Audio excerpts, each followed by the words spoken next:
everybody. Good to be here with you today, talking about building a giving culture in your farm. It's one of my favorite topics, and honestly, it's one of my favorite things about what I do, because we get to do some pretty cool stuff. You know, when we talk about farming, we do have a definition that we like to use. Farming is the consistent, ongoing, and repetitive marketing of your name to a consistent market so that when anybody in the market thinks of real estate, the first thing that comes to their mind is you. We want to be top of mind for local market expert. We want to be top of mind for real estate. And so everything that we do regarding farming is centered around that. It's just focused only on that. And why? Well, because we want to get some more listings. and so we strive to do that. Now, when we're talking about this giving culture, is a side effect that we look good to the people in our farm? Yes. Is a side effect that we should probably see some more listings? Yes. But that's not why we want to do. That's not the only reason. Now, if that's your only reason for doing some of this stuff that we're going to talk about on the call, get somebody else on your team to run this operation, because people are going to see through it. People are going to see that it's inauthentic, and we want this stuff to be incredibly authentic, because it's going to touch not just your business, it's going to touch lives. It's going to change lives of people that live in your farm. It's not only going to change the lives of people that you help, it's going to change the lives of the people that you bring alongside of you to help. So I want to show you just a few different ways that we do that. We've separated them out into categories. And the first category of ways that we can create a giving culture within our farm is collections. Now, collections, this is basically, we've got an audience, and so we're going to use that audience. Ours is newsletters, ours is social media, ours is network meetings, places that we are. We want to communicate to people that, hey, we are going to be collecting for this thing. This is something that we are going to do together. And our office is the drop-off location, or we'll come pick it up for you. Okay, it's something that we're going to do together, and we want to make it as easy as possible for them to give. Now, let's just say we needed to collect something, or we needed to donate something. Maybe the schools were reaching out and said, we need backpacks. We got all these kids that need backpacks. Now, we as a company could donate X number of backpacks, but that would be the extent of what we'd be able to do, right? Because we just don't have bottomless pockets, right? But if we invite the community to do it along with us, we can get significantly more backpacks. And we've created a great experience that people will remember. So I want to talk first about the Mesa hydration campaign. If you've ever been here in the summer, now when I moved to Arizona in 2004 from Southern California, I moved on it was July 13, and it is like the surface of the sun here, the surface of the sun, and just unbelievably hot. And we get a lot of folks that come in, and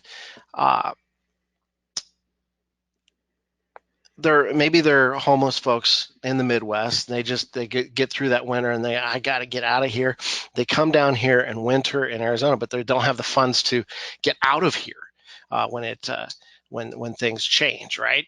And so then they end up here in the summer. We also have seniors that may not be able to fix their AC, and may not be able to keep their fridge dialing, and that's just we call them the vulnerable population, and there's a lot of them.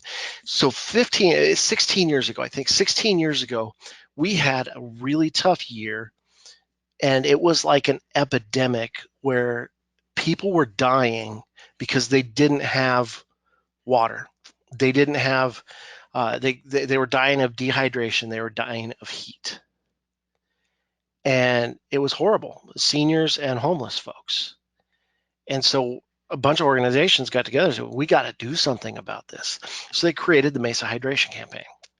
And basically, we want to, as a community, collect enough bottled water to ensure that everybody that needs it gets it.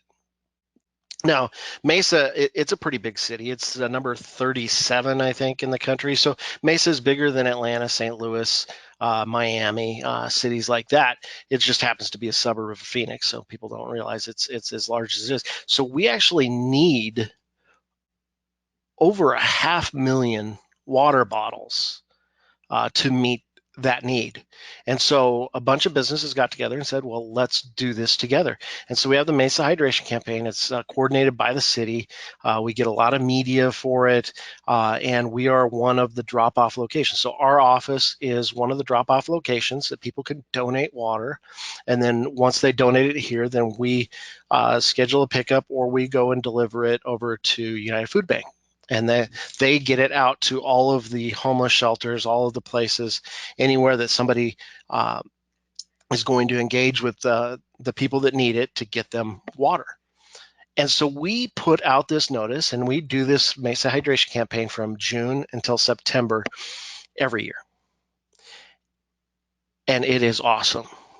Our lobby is generally full of bottled water. But we also have had people drop off a pallet. So we get a FedEx truck. Hey, I got a pallet of water here. And it's like, okay, drop it off here. We don't have a loading dock or anything like that because we're a real estate office. So we just coordinate the pickup. It's not a lot of times we'll just have them, if it's a whole pallet, they'll bring it over there. But let me tell you about this lady that comes in. And it's usually about 3 times a summer. And this lady has got to be 85. And 80, 85, she's up there, little old lady. And she pulls her car up and comes up, hey, can somebody help me with this water? Yeah, and so we run out there and grab it. And she opens up her trunk, and she's got like 2 cases of water there. And so we grab those, and thank you so much, and I'll be right back. Fry's has got so Fry's is our local grocery store. Fry's has got a sale right now, and there's times that she will come 5 times with water, and this stuff goes a long way. We get Boy Scout troops coming by here. Of course, when the Cub Scouts come with their water, we make sure we take a picture so we can put it up on social media. They do happen to stand right in front of our front glass windows that have our logo and brokerage prominently displayed. But we're able to give them props for bringing it by, and people come by all throughout the summer just to drop off water, and it is pretty sweet. And we are able to see that these are actual lives that are being saved, and people are having a great time. People in our neighborhood check out the sales. They'll post it on social media. Hey, just so everybody knows, Fry's is having a sale right now. Go get extra water. We don't post that. The people in the neighborhood do. Another one that we've done is teddy bears for police and fire. So there are times, and these are stuff like this. This is stuff that, working with the city, it's not always just creating an opportunity where one doesn't exist, but maybe reaching out and saying, is this something that would be beneficial for you? If so, we'll run it for you. That's the correct approach to have on this, because you just don't want to drop off a bunch of teddy bears at the police station and they have no idea what you're doing. But we've done this for the city of Mesa and the town of Gilbert. When they have a call, either for the fire department or the police department, maybe it's a car accident, mom's being taken to the hospital. Maybe mom and dad are fighting again, and the neighbors have called, and the cops are working through mom and dad, and they both hit each other, and the kid is just sitting there watching it all. Maybe it's that, Uncle Bill was staying over and passed away in his sleep. There's a lot of different instances where when police and fire are dealing with folks and there is a child there, that it could possibly be one of the worst days in this child's life. And so we worked with those departments, Mesa Police, Mesa Fire and Medical, and then Gilbert Police Department, and we have gotten them teddy bears. So every police car in Mesa, every fire truck in Mesa has a teddy bear stuffed animal in the trunk. Every police car in the town of Gilbert, now when we work with them, they wanted to expand it a little bit. It has a Ziploc bag with a teddy bear or stuffed animal in it, a coloring book, or an activity book, and colored pencils. We started with crayons and realized that we are in Arizona. That's a bad idea. And so we switched over to colored pencils. And it's great. How often do they use them? These things will last for quite a while, because one police car may not have to deal with that for quite a while. But now we've seen that others. We had a car dealership that took up the same cause and really cleaned up as well. And so it's a neat cause to be able to do, and people like it. And just to post in our newsletter, hey, we're collecting. This is why. And people just come with teddy bears and stuffed animals. We tell them we want it to be new, and so they just bring the new ones. Another thing that we do that's a collection is we do a food drive. Always. We are always doing a food drive. And every one of our open houses is also a food drive. So check this out. This is how we door knock for open house. So when we invite people to open houses, this is how we door knock. We had these grocery bags created, and we used our nonprofit. I'll talk to you about that in just a minute. And we print these flyers, they're invites, and we staple those to the bags. And when they go door knocking, that is the leave behind. That, hey, we're doing a food drive, and you could drop off donations at the open house at our office, or you can call to schedule a pickup. Most of the time, people are bringing them by the open house. They may not stay, but they drop them off. Most of the time, they walk through the open house, and sometimes we, are able to get their information. It makes for nice door knocking because it's less salesy. If the conversation happens to open up into real estate, we will take it there. But we're inviting them to an open house and inviting them to take part in the food drive. As the donations come in, we put them in our front office there, which is, we don't have a receptionist, but we have a receptionist desk. So we put all the donations up there. People come into our office for other reasons, and they say, hey, what's all this food for? And we tell them, well, that's pretty cool. So you guys are always doing a food drive? Yep. All of a sudden, people are just showing up, dropping off food, and then we take it over to the food bank, and it gets to people in need. So I just filled up the bed of my pickup on Friday. It was Friday. I just filled up the entire bed of my pickup, and we went out and brought that over. Joel wants to know how to deal with the HOAs that chase you out because they don't understand what soliciting actually means. We don't have that problem too much. To be honest, most of the time when we're door knocking, the people aren't home, and so it's a leave behind anyway. But it's a softer way to be able to door knock and connect with people, because you're not full on soliciting.